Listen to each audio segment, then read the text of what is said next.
நெய்வேலியில் 2 ஒப்பந்த தொழிலாளர்கள் தற்கொலைக்கு முயன்றதற்கு NLC அதிகாரிகளே காரணம் என ஜீவா ஒப்பந்த தொழிலாளர்கள் சங்க பொதுச் செயலாளர் சேகர் குற்றம் சாட்டியுள்ளார். சம்பந்தப்பட்ட அதிகாரிகள் மீது தற்கொலைக்கு தூண்டியதாக வழக்கு பதிவு செய்ய வேண்டும் எனவும் அவர் கோரிக்கை விடுத்தார். மேலும் பணி நீக்கம் செய்யப்பட்ட அனைத்து தொழிலாளர்களுக்கும் மீண்டும் பணி வழங்க உத்தரவிட வேண்டும் எனவும் வலியுறுத்தினார்.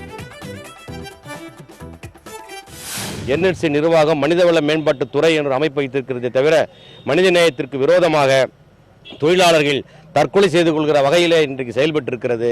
எனவே தற்கொலையை தூண்டிய வழக்கிலே அந்த அதிகாரிகள் மீது நடவடிக்கை எடுக்க வேண்டும், வழக்கு பதிவு செய்ய வேண்டும்.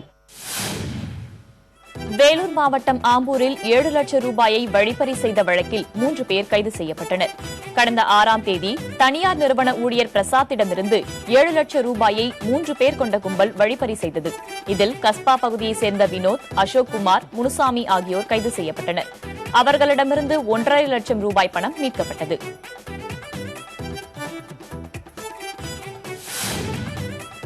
நீலகிரியில் கள்ளச்சாராயத்திற்கு எதிரான விழிப்புணர்வு பரப்புரையை மாவட்ட ஆட்சியர் கொடியசைத்து தொடங்கி வைத்தார். நீலகிரி மாவட்ட ஆட்சியர் வளாகத்தில் தொடங்கிய பரப்புரை நிகழ்ச்சியில் பொதுமக்களுக்கு துண்டு பிரசுரங்கள் விநியோகம் செய்யப்பட்டன. இதில் கள்ளச்சாராயம் அருந்தினால் ஏற்படும் தீமைகள் குறித்து எடுத்துரைக்கப்பட்டது.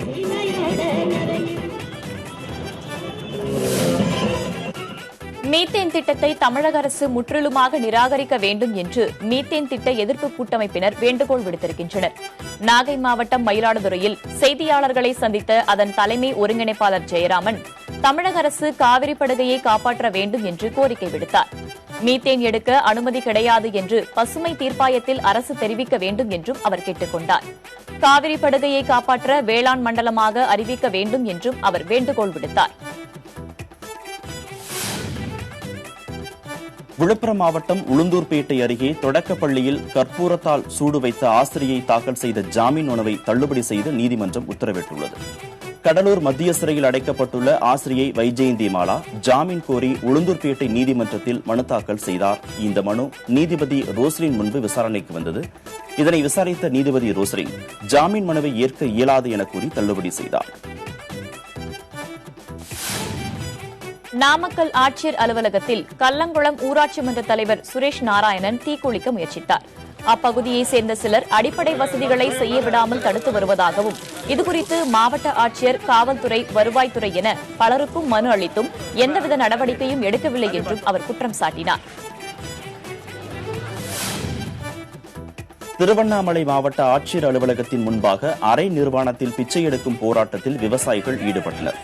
பின்னர் அவர்கள் சாலை மறியலில் ஈடுபட முயன்றனர். வங்கிகளால் ஜப்தி செய்யப்பட்ட விவசாயிகளின் டிராக்டர்களை மீண்டும் உரியவர்களிடம் ஒப்படைக்க வேண்டும், வங்கிகளில் அடமானம் வைத்துள்ள விவசாயிகளின் நகைகளை வங்கிகள் ஏலம் விடுவதை தவிர்க்க வேண்டும் என்பன உள்ளிட்ட கோரிக்கைகள் போராட்டத்தின் போது வலியுறுத்தப்பட்டன.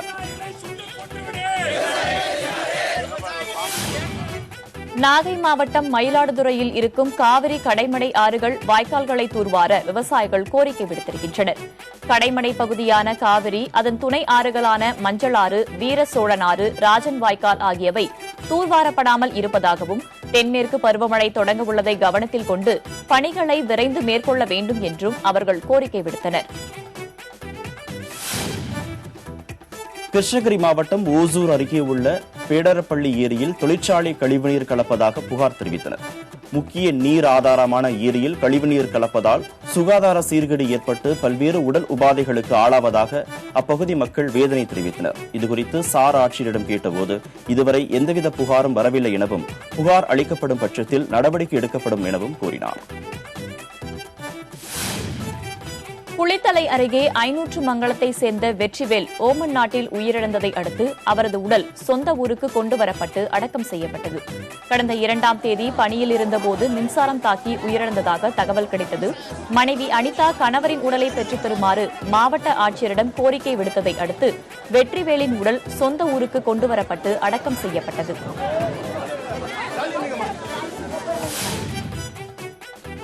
மதுரை மாவட்டம் முசலம்பட்டியில் அகில இந்திய ஃபார்வர்ட் பிளாக் கட்சியின் மறைந்த முன்னாள் சட்டமன்ற உறுப்பினர் PN வல்லரசுவின் 70வது பிறந்தநாள் விழா கொண்டாடப்பட்டது. கடந்த 2000வது ஆண்டு அக்டோபர் 21ஆம் தேதி சட்டமன்ற உறுப்பினராக இருந்தபோது அவர் மரணமடைந்தார்.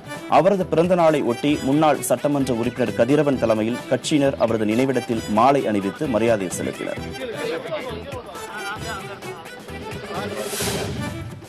திருவாரூர் மாவட்டம் நன்னிலம் தொகுதிக்குட்பட்ட பகுதிகளில் உணவுத்துறை அமைச்சர் காமராஜ் வாக்காளர்களுக்கு நன்றி தெரிவித்தார்.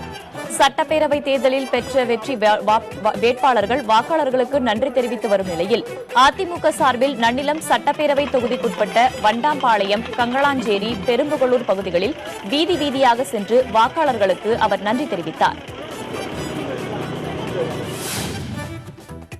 திருச்செந்தூர் அருகே உள்ள காயல்பட்டினத்தில் கல்வித்துறை சார்பில் மூடப்பட்ட ஃபாத்திமா நர்சிங் பள்ளியை கல்வித்துறை அதிகாரிகள் ஆய்வு செய்தனர். கடந்த மாதம் 26ஆம் தேதி கல்வித்துறை சார்பில் இந்த பள்ளிக்கு சீல் வைக்கப்பட்டதை அடுத்து பள்ளியை திறக்க கோரி பொதுமக்கள் கோரிக்கை வைத்ததை அடுத்து அதிகாரிகள் ஆய்வு நடத்தினர்.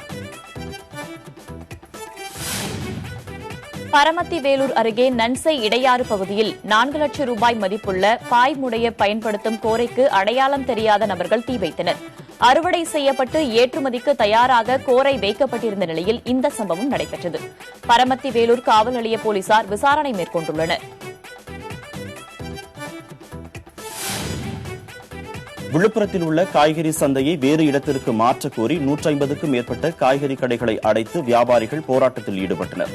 விழுப்புரம் நகராட்சியில் கடந்த 50 ஆண்டுகளுக்கு முன்பு கட்டிக் கொடுக்கப்பட்ட கடைகளில் 40க்கும் மேற்பட்டவை முற்றிலும் சேதமடைந்திருக்கின்றன.